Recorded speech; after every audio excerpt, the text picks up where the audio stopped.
Semaine olympique française de voile. Arrivée du trophée BPE à Marie-Galante. Course croisière de l'EDEC. RC44 à Cagliari. Arrivée de la Volvo Ocean Race à Boston. Une deuxième quinzaine d'avril chargée en événements.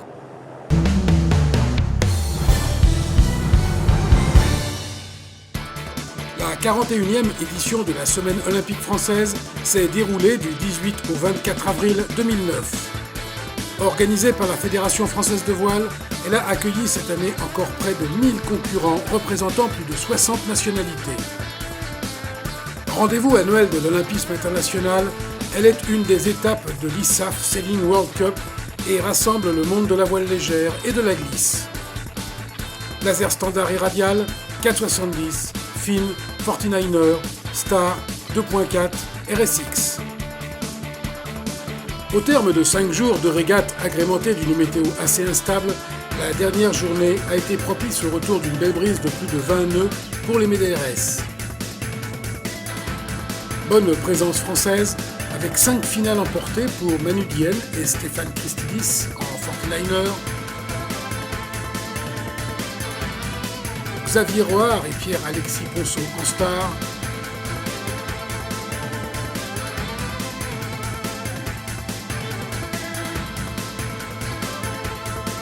Nicolas Charbonnier et Baptiste Veillerdieu en 470 hommes,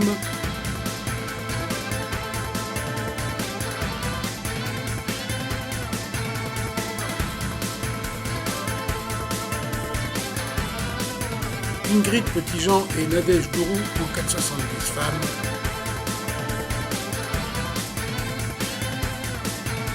et enfin Julien Bontemps en planche.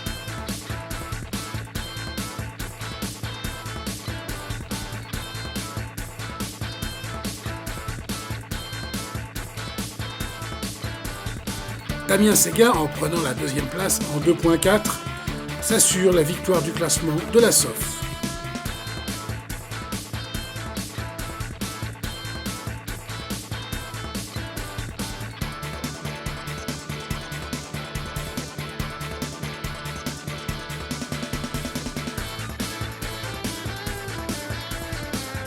Le résultat français est plutôt encourageant, avec 5 victoires dans les médailles raceuses et 4 médailles, dont 2 en or. Les séries où les Français n'étaient pas rentrés en medal race reviennent à la chinoise Heina Chen en RSX femme, au croate Ivan Kladjovic en fin et à Paul Robertson et Anne Tomclife en laser homme et femme. Au bilan des nations, seule la France remporte 2 victoires. Au nombre des médailles, elle se classe deuxième avec 4 médailles à une unité des évitables britanniques.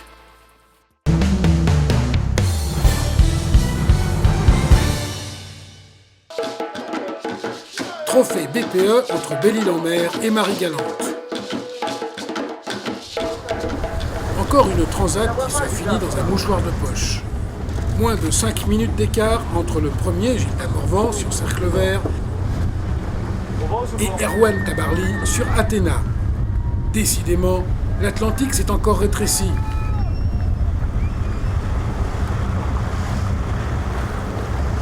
Je crois qu'une victoire sur une transatlantique en solitaire, c'est quelque chose d'énorme, quoi. Donc c'est vraiment fabuleux.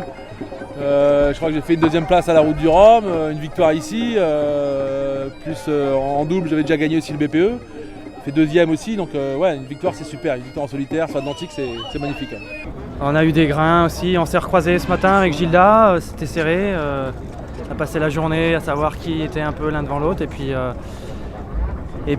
un grain est venu chambouler un peu tout, non, il est venu un peu perturber le plan d'eau et puis Gilda s'en est mieux sorti que moi sur ce grain-là et bon, il en avait bavé hier dans un autre, donc sur celui-là, il était un peu plus à son avantage, mais bon, ça l'a permis de se décaler et de rester devant, et j'ai jamais pu récupérer. Une belle transat où les concurrents ont eu le loisir de jouer finement leurs options de navigation pour une traversée rapide en un peu plus de 19 jours pour les premiers. Si la plus haute marche du podium est donc prise par Gilda Morvan et la seconde par Erwan Tabarly, c'est François Gabard qui s'empare de la troisième place en laissant Nicolas Troussel au pied du podium à un peu plus de 30 minutes derrière. Le dernier Louis-Maurice Tanière sur Nani Diesel, seul véritable amateur, est arrivé en 20 jours, 23 heures, 52 minutes et 39 secondes. Les 13 concurrents auront franchi la ligne en un peu plus de 24 heures.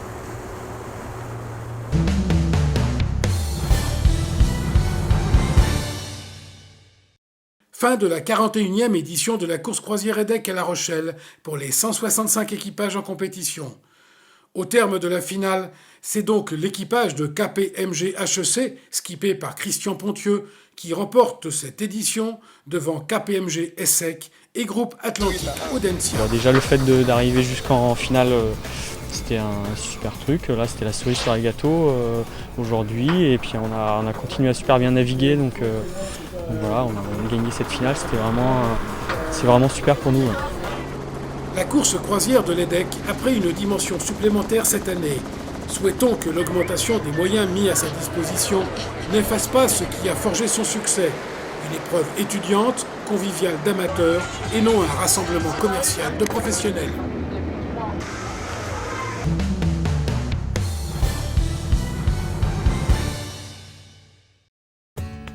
Le RC44 Championship Tour 2009 était à Cagliari pour son deuxième rendez-vous de la saison. Malheureusement, la météo n'a pas offert des conditions variées de navigation aux équipes. Toutes les manches se sont déroulées dans un vent inférieur à 12 nœuds, souvent dans des conditions très légères. Malgré cela, la bataille a été âpre avec un plateau très homogène. Pour preuve, des résultats très différents de la manche de Puerto Caldero qui montrent que dans cette compétition, en monotype, rien n'est gagné ni joué d'avance.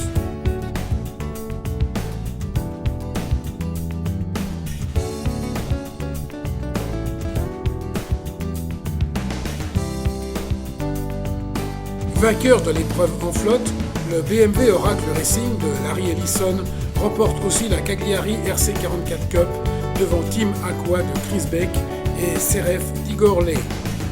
Aqua, Siref et Artemis ont terminé l'épreuve à égalité de points avec 7 points chacun. Le résultat des courses en flotte a donc été pris en compte pour départager ces équipes.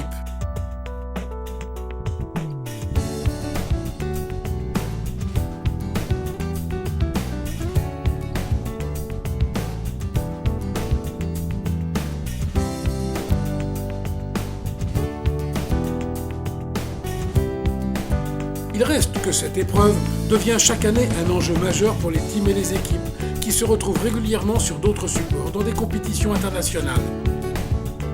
La prochaine épreuve du RC44 Championship Tour se déroulera sur le lac de Traunsee, un lac de montagne situé en Autriche, du 27 au 31 mai.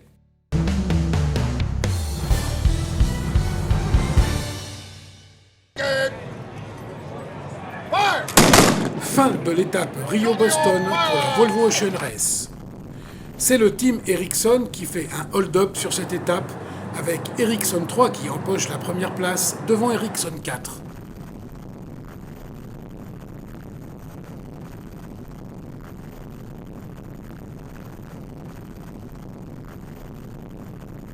La bataille pour la seconde place s'est révélée particulièrement intense entre Ericsson et Telefonica Blue, puisque les Suédois, menés par Magnus Olsson, l'ont emporté de 5 minutes sur les Espagnols en franchissant la ligne à 22h17, heure de Paris, soit 13 minutes après le vainqueur. Ericsson 4 conforte ainsi son leadership sur la Volvo Ocean Race 2009. Puma prend la 4e place de cette étape, qui verra la participation à l'Inport Race de quelques-uns de nos franchises, comme Desjoyaux, Jourdain, Gélusso, Bayou et peut-être Coville. Y aurait-il quelques projets français pour la prochaine édition ? Comme à chaque fois, nous vous proposerons ultérieurement de suivre toute cette étape dans un sujet spécialement réalisé pour Celinews.tv.